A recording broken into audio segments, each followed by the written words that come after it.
शाम ढल चुकी थी। कस्बे से दूर बसे गांव भैरवपुर की गलियां सन्नाटे में डूबी थीं।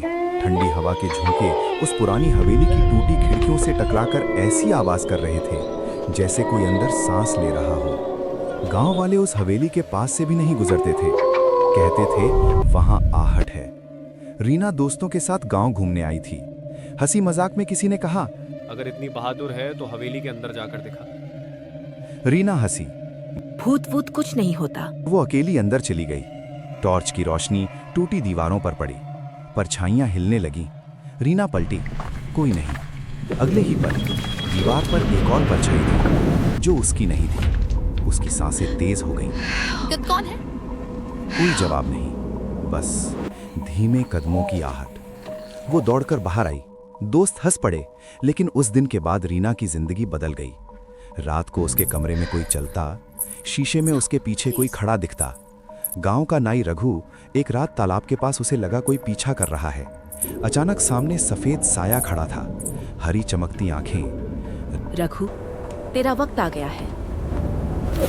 अगले दिन रघु पागल हो चुका था, बस एक ही बात दोहराता, आहट मुझे ले जाएगी। मास्टर अनिरुद्ध को विश्वास नहीं था, लेकिन एक रात उसके कान में फुसफुसाहट आई, तू भी नहीं बचेगा। अब पूरा गांव डर में था। सबने एक ही चीज सुनी थी, आहट। एक रात सविता ने आंगन में दिया जलाया। हवा चली, दिया बुझ गया। अंधेरे में काली साड़ी में एक औरत खड़ी थी, बिखरे बाल, ठंडी आवाज, कोई तुम्हें लेने आ रहा है। बस ड्राइवर अमर की खाली बस में पिछली सीट पर कोई बैठा था। आवाज आई, आखिरी मंजिल मेरे पास है। पुलिस ने डीसीपी अरविंद को भेजा। वो हंसा, अंधविश्वास। लेकिन हवेली में कदम रखते ही उसके कंधे पर किसी का हाथ पड़ा और कान में आवाज, सच जानना है तो तहखाने में उतर। रीना, अनिरुद्ध, अंकित और अरविंद चारों रात को तहखाने में उतरे। दीवार पर खून से लिखा था, आहट मेरा श्राप है। तभी सफेद धुंध उभरी। मैं ललिता हूं। 100 साल पहले मेरे पति ने मुझे यहीं जिंदा दफना दिया। मेरी चीखें, मेरे कदम, यही आहट है। हवेली हिलने लगी, हर तरफ कदमों की आवाज। उन्होंने हवेली जला दी। गांव में पूजा हुई। कई साल बाद पहली बार रात शांत रही।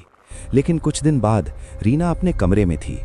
ठंडी हवा चली और कोने से वही आहट। कहते हैं जो एक बार ये आवाज सुन ले, उसकी जिंदगी कभी पहले जैसी नहीं रहती।